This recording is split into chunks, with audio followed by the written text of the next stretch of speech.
महादेवाय नमः। मैं राधिका नंदन आप सभी मित्रों का फिर से इस महादेव संस्कृतम यूट्यूब चैनल में स्वागत नंदन करता हूं। हम लोग संपूर्ण संस्कृत व्याकरण की श्रृंखला पढ़ रहे हैं और इसी क्रम में आज सुबह 7:30 बजे हम लोग अनुवाद प्रकरण की यहाँ से शुरुआत करेंगे और अनुवाद प्रकरण के फर्स्ट इस पार्ट में हम लोग अनुवाद की भूमिका देखेंगे, अनुवाद क्या है और उसका एक कुछ सामान्य परिचय पढ़ेंगे अनुवाद के नियम का। देखिए अनुवाद सामान्य देख लीजिए, सामान्य कुछ बातें अनुवाद के विषय में कि किसी एक भाषा को दूसरी भाषा में ज्यों का त्यों या आवश्यकता अनुसार रूपांतरित कर देना ही अनुवाद कहलाता है।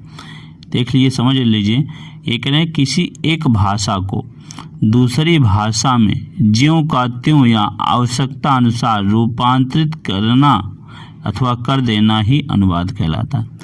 जैसे मान लीजिए कोई एक बात है कि वह जाता या हिंदी में है, तो इसको संस्कृत में यदि बदल दें, दूसरी भाषा में बदलें तो सः गच्छति, यही अनुवाद है।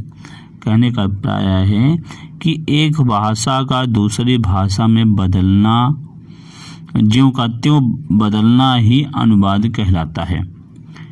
इसी प्रकार अन्य भाषा के वाक्यों को संस्कृत भाषा में रूपांतरित कर देना ही संस्कृत अनुवाद कहलाता है। अब इसी चीज को और समझ लिए, कहे कि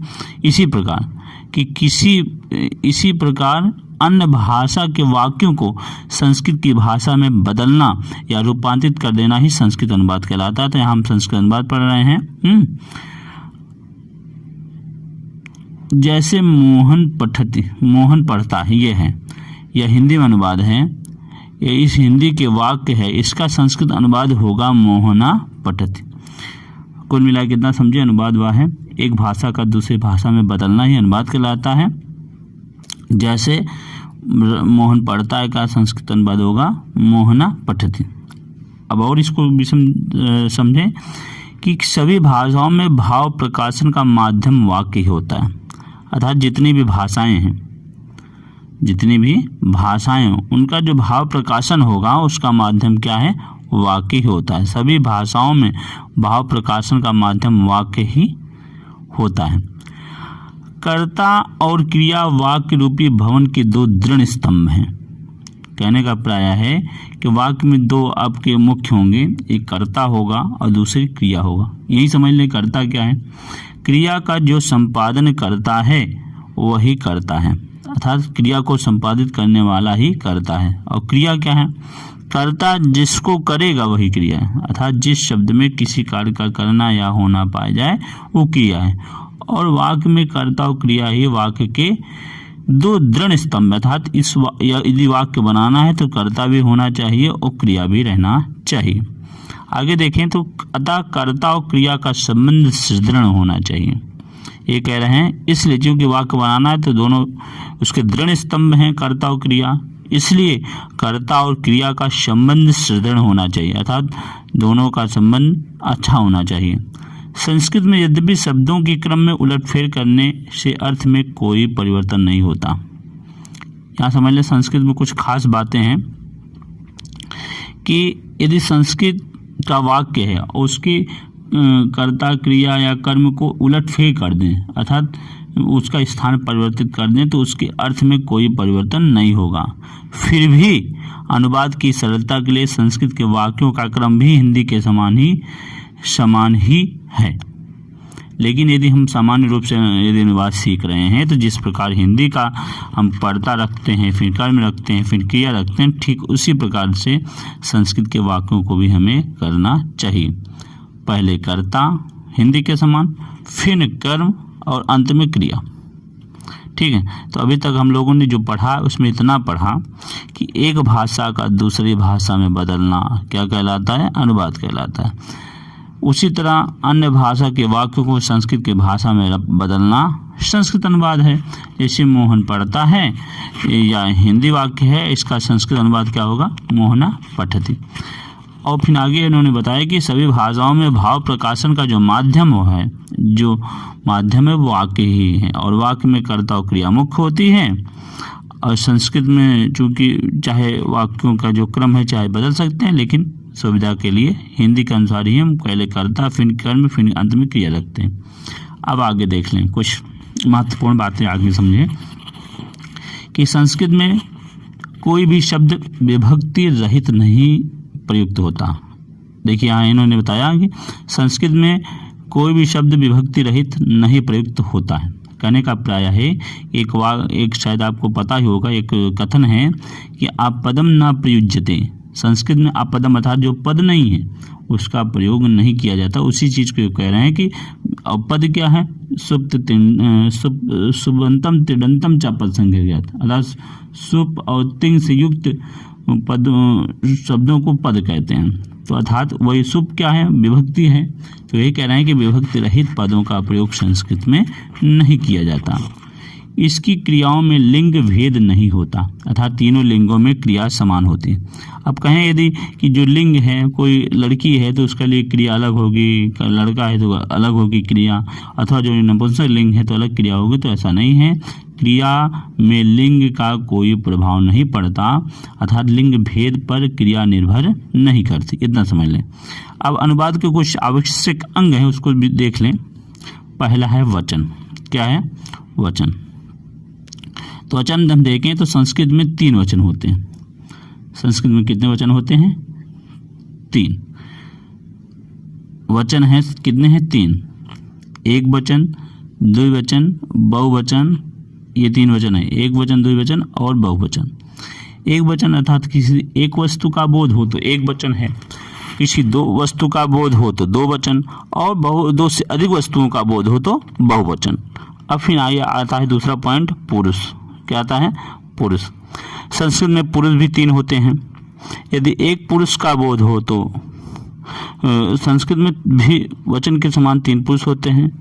प्रथम पुरुष, मध्यम पुरुष और उत्तम पुरुष। ये समझ ले, 3 पुरुष, प्रथम, मध्यम और उत्तम। प्रथम पुरुष क्या है? प्रथम पुरुष को अन्य पुरुष भी कहते हैं। जिसके विषय में बात कही जाए वो प्रथम पुरुष है, अर्थात जिसके विषय में हम बात कह रहे हैं वो क्या है? प्रथम पुरुष। मध्यम पुरुष जिससे बात कही जाए, अर्थात जिससे बात कही जा रही है वो मध्यम पुरुष है, और उत्तम पुरुष है जो बात को कहता है वो उत्तम पुरुष है। जिसके विषय में कहा जाए वो प्रथम पुरुष, जिससे कहा जाए वो मध्यम पुरुष, और जो बात कहे वो उत्तम पुरुष होता है। अब देखें, प्रत्येक पुरुष 3 वचनों में होते हैं। अब देखिए, जैसे जो प्रत्येक पुरुष है, प्रथम पुरुष, मध्यम पुरुष, उत्तम पुरुष, ये 3 वचनों में होते हैं। क्रियाओं के रूप भी पुरुषों के आधार पर ही चलाए जाते हैं, इसलिए प्रत्येक क्रिया के 9 रूप उदाहरणार्थ इस प्रकार हैं। ये कह रहे हैं कि प्रत्येक पुरुष के भी 3 वचन होते हैं और क्रियाओं के रूप भी पुरुषों के आधार पर ही चलते हैं, इसलिए प्रत्येक क्रिया के 9 रूप बनते हैं। उदाहरण के लिए इन्होंने पठ धातु का रूप लिया। इधर आप देख लीजिए, पुरुष दिया है और इधर वचन दिया है।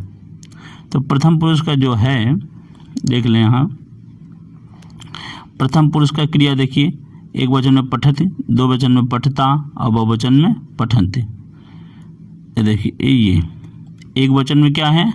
पठति, 2 वचन में पठता, बहुवचन में पठन्ति। फिर मध्यम पुरुष उसी के समान, पठसी, मध्यम पुरुष की क्रिया पठसी, 2 वचन की क्रिया पठता और बहुवचन की पठत। उत्तम पुरुष एक वचन की क्रिया पठामि, उत्तम पुरुष द्विवचन की क्रिया पठावा और उत्तम पुरुष बहुवचन की क्रिया पठामा। इसको इस तरह भी देख सकते हैं, पठति पठता पठन्ति और पठसी पठता पठत, पठामि पठावा पठामा। अब आगे क्रियाओं के साथ प्रत्येक पुरुष के प्रत्येक वचन में जुड़ने वाले कर्ता भी 9 हैं। अब देखिए, क्रियाओं, चूंकि क्रिया आप जानते हैं कि 9 हैं, तो ये क्रियाओं के प्रत्येक पुरुष के प्रत्येक वचन से जुड़ने वाले कर्ता भी 9 माने गए हैं, अर्थात 9 होते हैं, जो इस प्रकार है। देख ले, अब देखिए यहाँ देखें, अभी तक क्रिया की बात हुई, अब कर्ता देख लिए। क्रियाओं के साथ प्रत्येक पुरुष के प्रत्येक वचन में जुड़ने वाले कर्ता भी हैं। तो प्रथम पुरुष का कर्ता, मध्यम पुरुष का कर्ता देख लीजिए। प्रथम पुरुष के एक वचन का क्रिया आप जानते हैं पठती है, तो कर्ता होगा सा एक वचन का, 2 वचन का तो, वे दोनों, और बहुवचन का ते। उसी तरह मध्यम पुरुष का कर्ता तुम, तुम, युवाम तुम दोनों, और युयम तुम सब, ये मध्यम पुरुष का क्या है, कर्ता है। फिर उत्तम पुरुष देख लीजिए, उत्तम पुरुष का कर्ता अहम मैं अथवा हम, आवाम हम दोनों, अवयम हम सब। इस प्रकार तीन पुरुष की 9 क्रियाएं और 3 पुरुष की 9 कर्ता हैं। एक वचन का कर्ता सा है तो 2 वचन का कर्ता तो और बहुवचन का कर्ता ते। इसको ऐसे भी पढ़ सकते हैं कर्ता क्रिया के साथ, सह पठति, तौ पठता, ते पठन्ति, तम पठसि, युवाम पठता, यूयम पठत, अहम पठामि, आवाम पठावा, वयम पठामा, अहम पठामि, आवाम पठावा, वयम पठामा। इसको गा के भी हम पढ़ सकते हैं। आइए और कुछ महत्वपूर्ण बातें जान लेते हैं। देखिए अब कर्ता देख लीजिए, कर्ता क्रिया काल भी देख लें। कर्ता क्रिया के करने वाले को कर्ता कहते हैं। कर्ता में प्रथमा विभक्ति का प्रयोग होता है। क्रिया के पहले कौन लगने से उत्तर में जो शब्द प्राप्त होता है वही कर्ता है। यहाँ समझ लें, ये कहते हैं कर्ता क्या, समझ लें, क्रिया के करने वाले को कर्ता कहते हैं, अर्थात जो क्रिया का संपादन करेगा, जो क्रिया को पूर्ण करेगा, जो क्रिया को करने वाला होगा वही कर्ता होगा। कर्ता में प्रथमा विभक्ति का प्रयोग होता है। क्रिया के पहले कौन लगाने से उत्तर में जो शब्द पढ़ता है प्राप्त होता है वही कर्ता है। जैसे एक सेंटेंस है, ये कहते हैं कि क्रिया में कौन शब्द लगाने से कर्ता प्राप्त हो जाता है, उत्तर में कर्ता मिल जाता है। जैसे राम पढ़ता है, तो आप यदि पढ़ता से पूछें कौन पढ़ता है तो आएगा उत्तर राम, तो यही राम क्या है, कर्ता। और पढ़ने रूपी कार्य को कौन कर रहा है, तो राम कर रहा है, इसलिए राम करता है। अब देखिए क्रिया समझ लें, जिससे किसी काम का करना या होना पाया जाए उसे क्रिया कहते हैं। अब क्रिया की परिभाषा यह बता रहे हैं, जिससे किसी कार्य का करना या होना पाया जाए उसे क्रिया कहते हैं। ये सामान्य सी बातें बचपन से पढ़ के हम लोग आ रहे हैं। और काल समझ लीजिए, इसी समय क्रिया के 3 प्रमुख काल होते हैं। क्रिया के 3 प्रमुख काल हैं। अब क्रिया के कौन कौन काल है नीचे बताया। पहला वर्तमान काल, जो इस समय घटना घट रही है वो वर्तमान काल की है। जैसे जिससे चालू समय का बोध हो वह वर्तमान काल है, जिसके लिए लट लकार का प्रयोग होता है।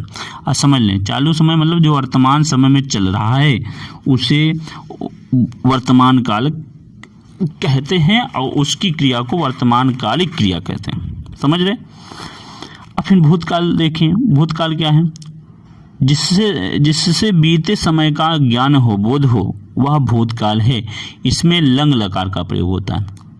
देखिए, जो वर्तमान समय में जो घटनाएं घट रही हैं, जो वर्तमान समय चल रहा है वो वर्तमान काल है और उसके लिए लट लकार का प्रयोग होगा।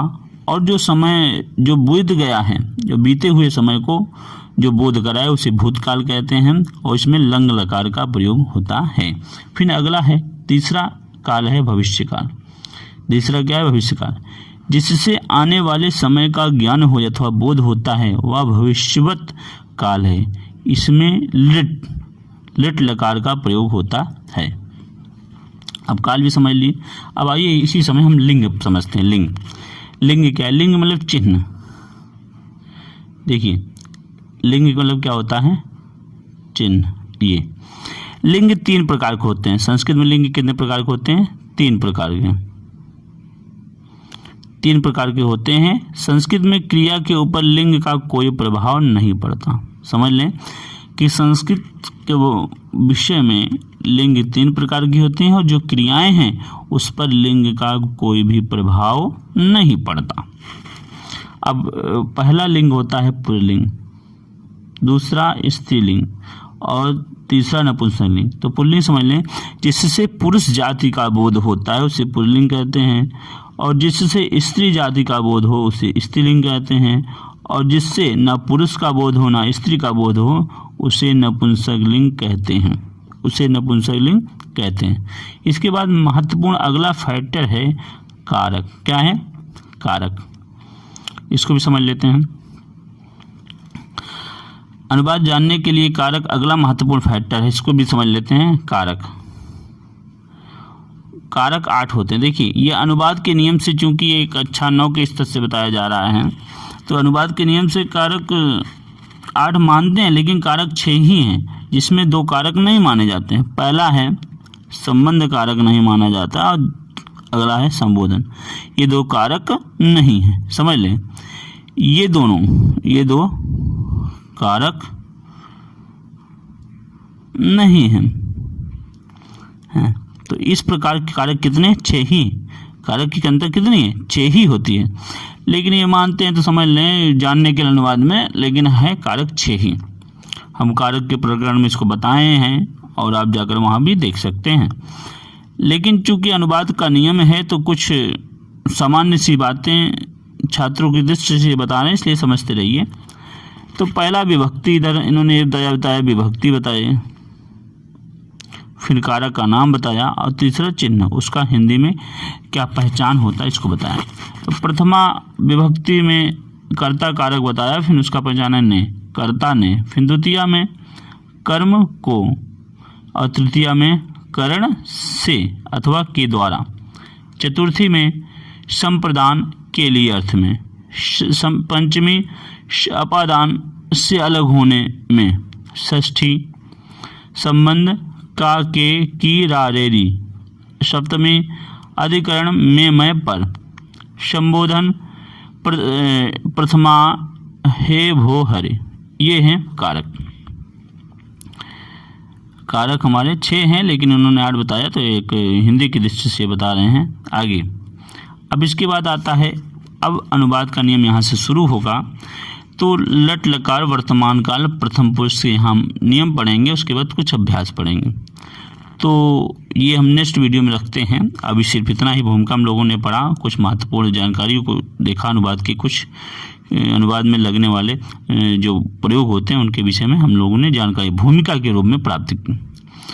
अब नेक्स्ट वीडियो हम लोग लट लकार वर्तमान काल का प्रथम पुरुष का नियम पढ़ेंगे, उसके बाद कुछ अनुवाद करेंगे। इस वीडियो में इतना ही। शीघ्र नए विषय के साथ मिलते हैं, तब तक के लिए महादेवाय नमः।